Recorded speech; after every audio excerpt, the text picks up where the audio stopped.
If you haven't been taking notes yet, this clearly is where you're going to start taking notes.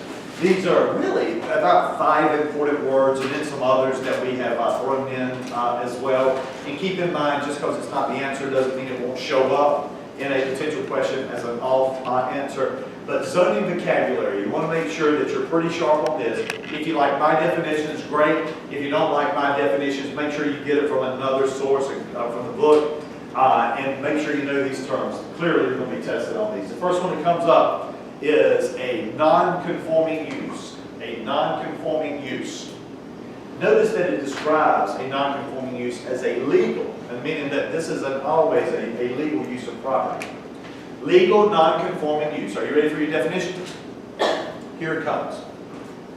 A legal use of property that appears to defy the current zoning. It's a legal use of property that appears to defy the current zoning, but is allowed to continue. It appears to defy the current zoning, but is allowed to continue because it was there first.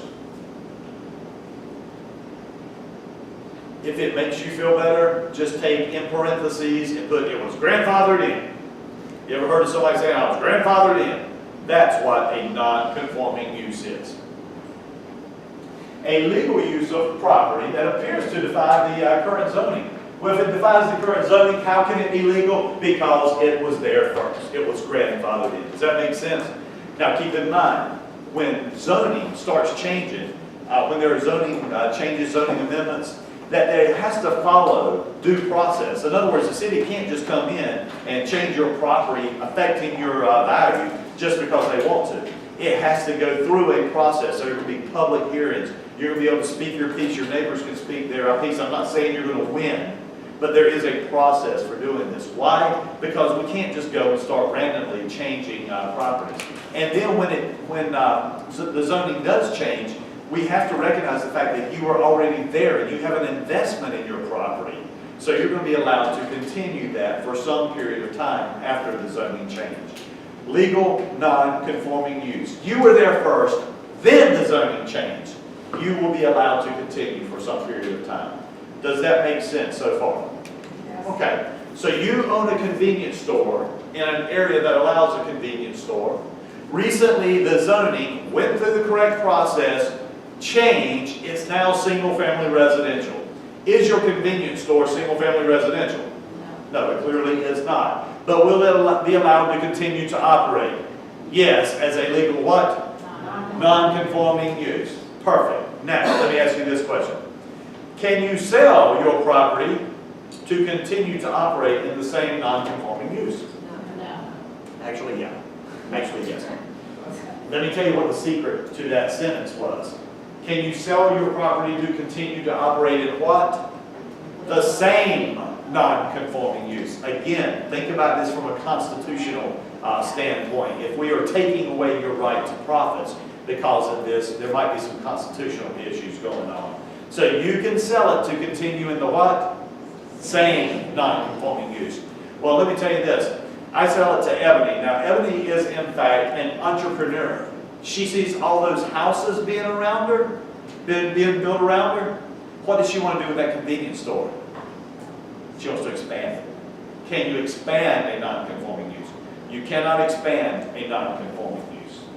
Does that make sense? Look, we'll let you in the way you are. You can keep going the way you are, but you can't expand the non-conforming use.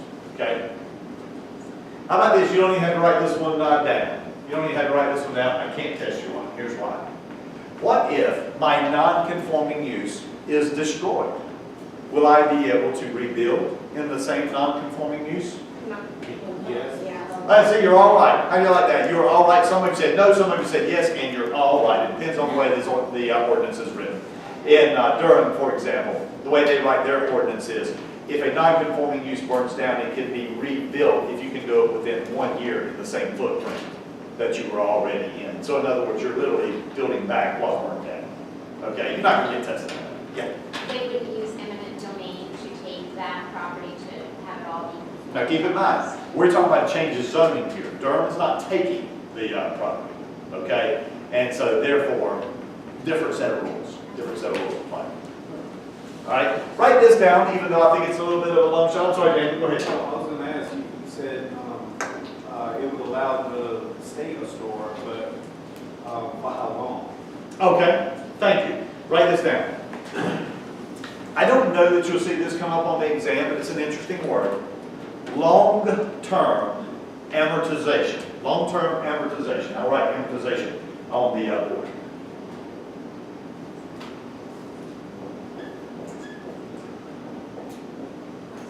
Most of you are probably used to the word amortization in regards to finance, if you're familiar with the word at all. It's kind of a strange word.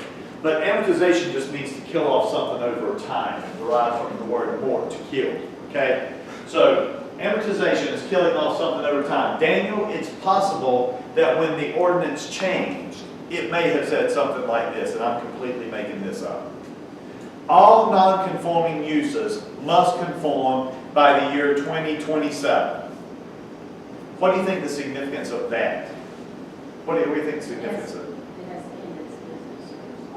Yeah, yeah. You know, we can't stop you from doing what you're doing right now, but when the city fathers passed this ordinance, didn't they ultimately want everything to be residential at the time? Yeah. So what they're saying is, look, we're going to let you go, but not forever. We eventually want everything in this area to be residential, but we recognize the fact we have to give you time to get your return on investment. So basically, here's what we're going to say. By the year 2027, you have to conform to the current use. In other words, I'm not telling you to get rid of the property. I'm not even telling you what to do with it. What I'm telling you is you can't be a convenience store after 2027. If you evolve to anything, you should evolve to the current residential use. That's the logic behind the long-term amortization period. Give you time to get your money back out of it. Okay? Non-conforming use. You feel okay about that topic? All right. Let's segue into the next topic. Let me give you a quick story. All right. We'll tell you a story about a mythical college town. I'm sure this doesn't actually exist, but here's the deal. Somebody told me to buy properties near mythical college towns because they had a good return for investors. Because what you can do is in this particular mythical college town, what their people are doing is they are buying two-story colonials. It's in an area that zone that will allow multiple units. Okay, it's zoned to allow multiple units here. But I take a single-family home and I convert it to a 4-unit apartment building because it's close to the college campus, and I start charging people $1,200 a month for rent for these little bitty units, which they pay because it's very, very close to the college campus. And they're college students, and they're paying with your money, so I know they have plenty of it. So they will pay it. Now let me remind you, this area allows for multiple units, okay? I got permits to do all of this, okay? And I start renting it out for $1,200 a month. Have I done anything wrong? No, I haven't done anything wrong. In mythical college towns, here's what often happens though. The townspeople hate it when people buy these two-story colonials and then they start tearing them into 4-unit apartments and renting them out to college students. Because if you rent this to 4 different college students, what problems are you going to have? Cars are going to be parked all up in the lawn. College students are going to be urinating in the bushes. All this type of stuff. They're going to be drunk, coming back from the bars, yeah, stuff like that. So the townspeople lead an effort to change the zoning. Let's give them the benefit of the doubt. They went through the proper process, public hearings, etc., etc. They eventually had this area downzoned to a single-family residential area. Are you with me? Yes. Will I be allowed to continue like this? Yes. Yes, I will, because I am now a legal non-conforming use. After the zoning changes, a friend of mine looks at this and he says, look, Chris is making money and he's not very smart, so I can do what he's doing and I can make some money off of it. So he comes down here, he buys that house, and under color of darkness, he goes in and he converts this to a 4-unit apartment complex and starts renting it out for $1,200 $1,200 per month. Let's talk about that timeline again. The zoning changed, and then he did this. Why did he have to do this under the color of darkness? Yeah, he would never gotten a permit to do it if he had asked for it, because now the zoning has changed. Now, let's make it a little more tricky, In our mythical college town, you can buy these two-story colonials for $300,000. However, as an income-producing property, are y'all familiar with Robert Kiyosaki, Rich Dad, Poor Dad? Okay, he was on Good Morning America one morning, and he made this statement, which actually is true. If you can buy a property for 100 times its gross monthly rent, that typically will be a pretty good investment. It applies to small properties. It doesn't necessarily work for larger apartment buildings. But if you can buy a property like this for 100 times its gross monthly rent, then it's probably a pretty good deal. As an income-producing property, he's basically saying this is worth how much?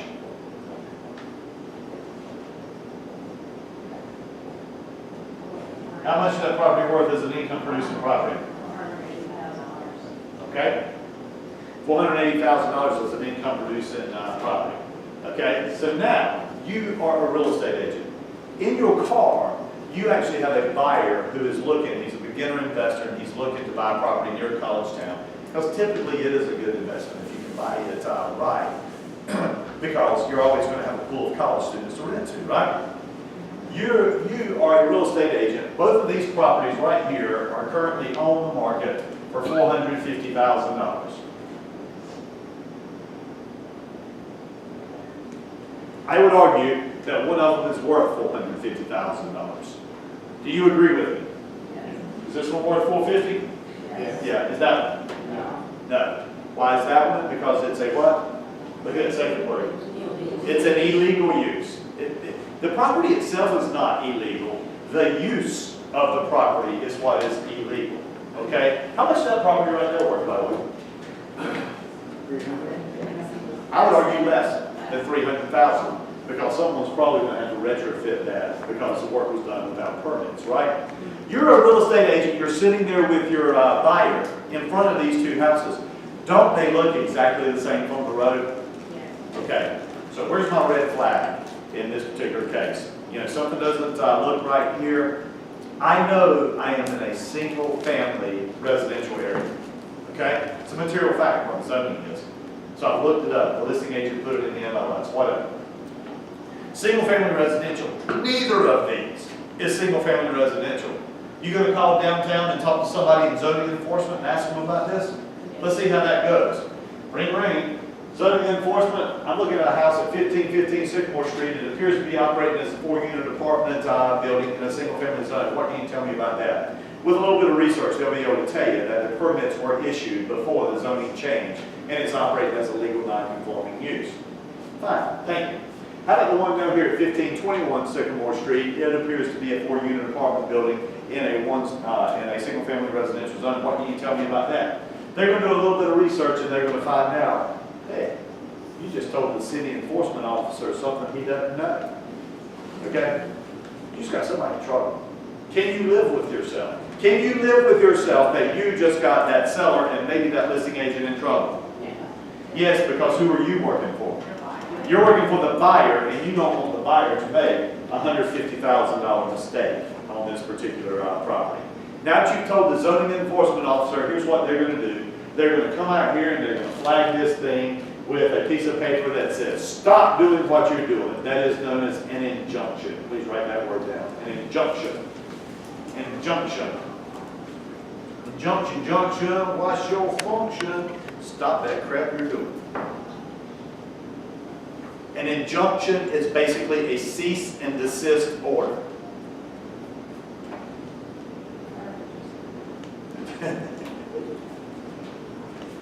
Watch way too much TV.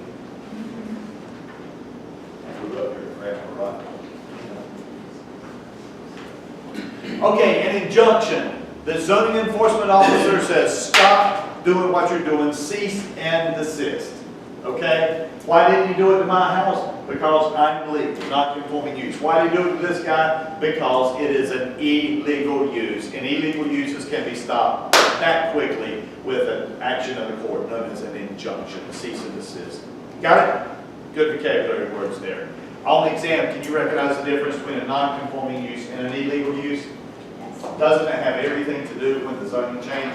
And hey, listen, in fairness to this guy, even if he had not known the zoning change, let's give him the benefit of the doubt, say he didn't know when the zoning changed. It doesn't matter. All that mattered is he started the use in defiance of the ordinance after the zoning had changed. Non-conforming versus illegal. Feel good about that? Yeah. Since you're talking about housing their colleges, so how does fraternity and sorority housing work? Probably as a special exception. We'll get to those in just a moment, but probably as a special exception. What happens to the tenant leases inside the house? Yeah, it's an interesting question on those. The rule was never to hurt the tenants. It was to hurt the landlord in this particular case. It's actually worse than what the owner of this property thinks it is, because keep in mind, right now he's bringing in $4,800, right? So he's got to stop the use of this property. The reason it could be bad is their tenants are going to be given the right to move out as quickly as possible. Having said that, if they don't, watch what happens. If one of them moves out, how much is he collecting? If two of them move out, what's he collecting? If three of them move out, what's he collecting? $1,200. And the problem with it is he can't convert it until these people get out of there. So at some point, he's going to start losing so much money, he's going to wish they were gone. So it really is sympathetic toward the tenant. It's not sympathetic to the landlord. Okay, so normally they're not radically affected. Then the housing elect is going to be given a long-term representation. How many years? Conceivably, if I were the listing agent, if I were a listing agent or the buyer's agent for that matter, I would check to see if there was a amortization period in there. And if so, obviously I need to let the buyer know that. It's possible there is one, but maybe there's not one. If there's not one, it could be continued use indefinitely in this case. All right, I set those numbers up to be egregious. You're never going to find some that are that far apart, but I wanted to do it to make a point of the difference between non-conforming and illegal. And listen to this. Well, I'll tell you this story as well. You're not going to run into that, but you will run into this one day. Let me tell you who your buyer is. Your buyer's name is Bob. Bob is an automobile mechanic with Ford Motor Company. Do you know what all mechanics want? Everybody that works for a dealership, do you know what all mechanics want? To have their what? Their own shop. They want to have their own shop. Bob obviously can't afford that right now. He's looking for a house. It would be awesome if you were to find him a house that had a garage in the on the back of the property where he could start working on cars on the weekend. Wouldn't that be awesome? Don't bother looking in a subdivision.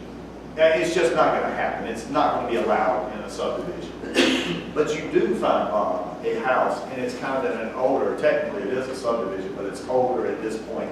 Time has kind of moved on past it. It's back in the days when they used to make big lots near the city, not inside the city, but near the city.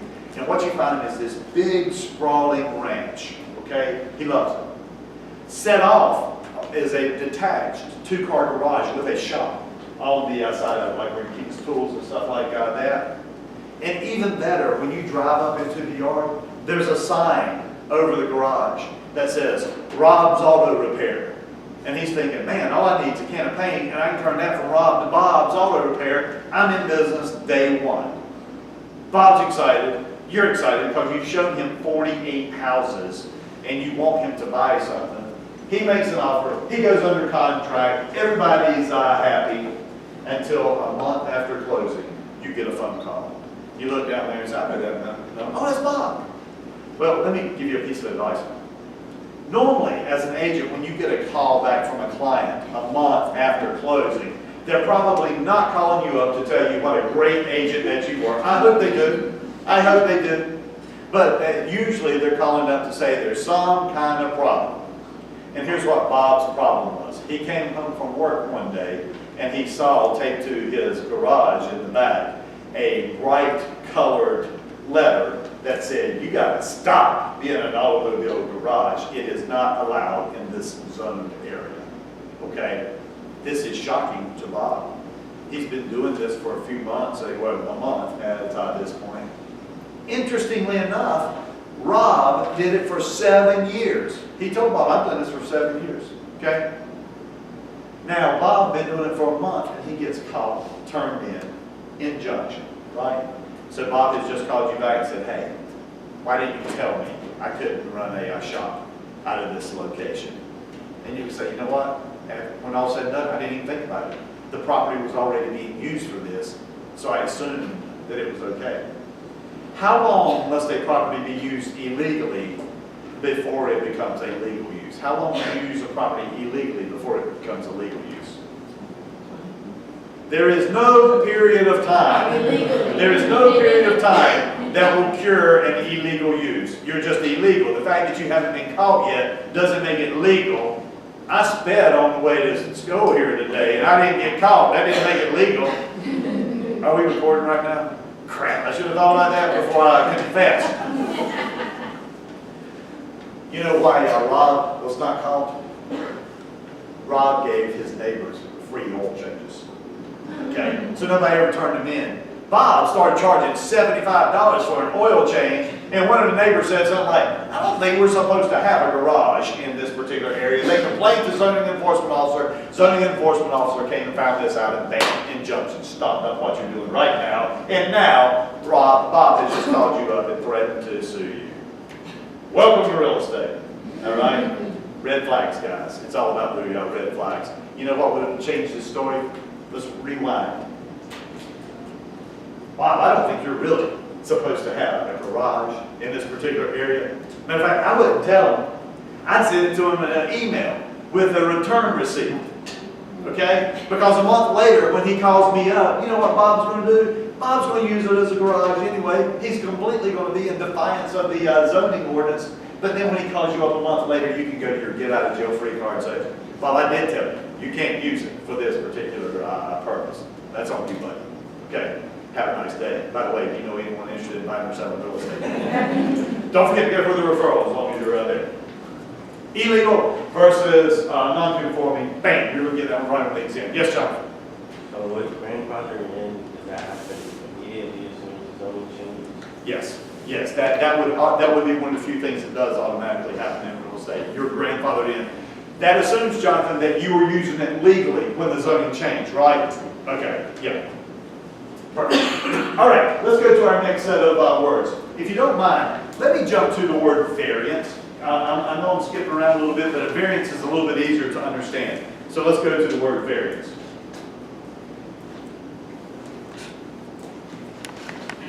All right, here's your definition of a variance. A variance is a slight deviation from strict compliance of the zoning ordinance.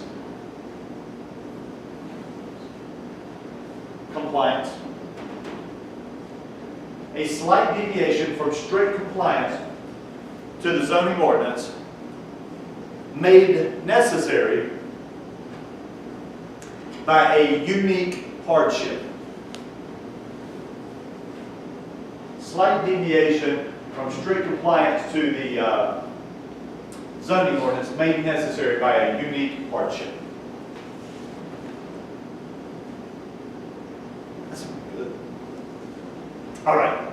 Now, let me caution you. Let me give you a caution right here. A lot of people, in talking about a variance, they think it's a zoning change. This is not a zoning change, okay? What's happening in this case is, if you follow the letter of the law, the letter of the rule of the zoning ordinance, you would not be able to get profitable use out of your property. And it's not your fault. You didn't put yourself in this predicament and said, I'm going to get over on somebody.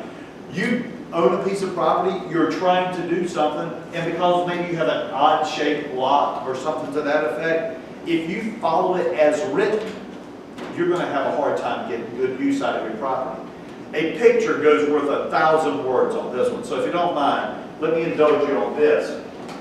Years ago, I had a friend of mine. I'll use my zoning ordinance in this class a lot because I don't know all zoning ordinances, but I know mine decently because it's the area that I live.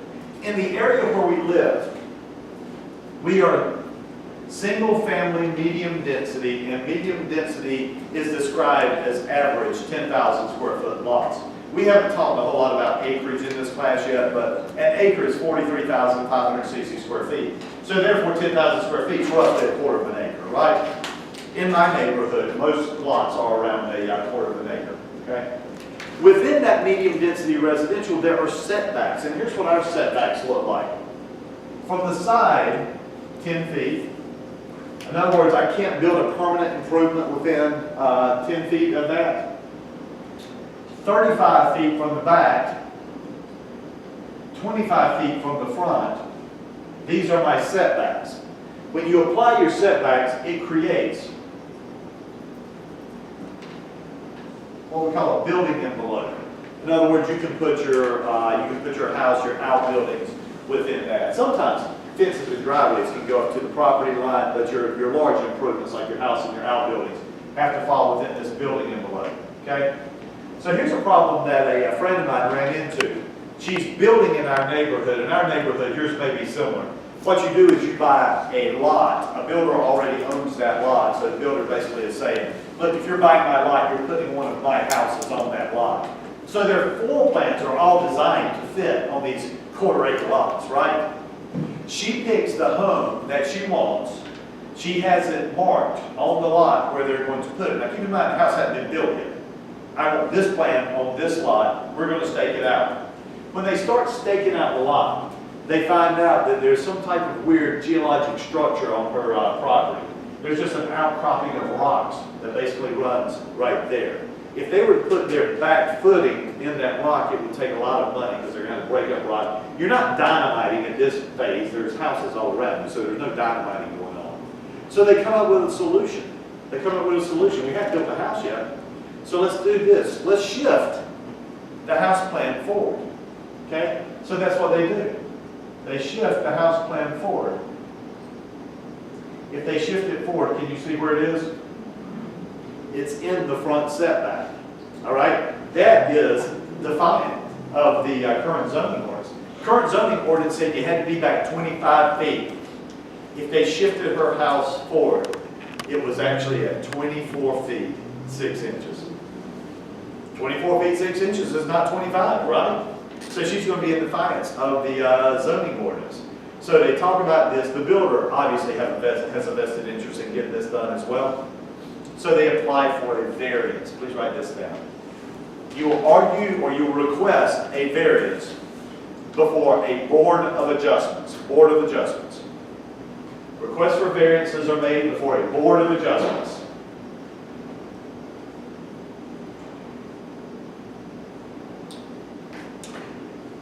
I don't think you need to know a ton about a board of adjustments, but let me mention this to you.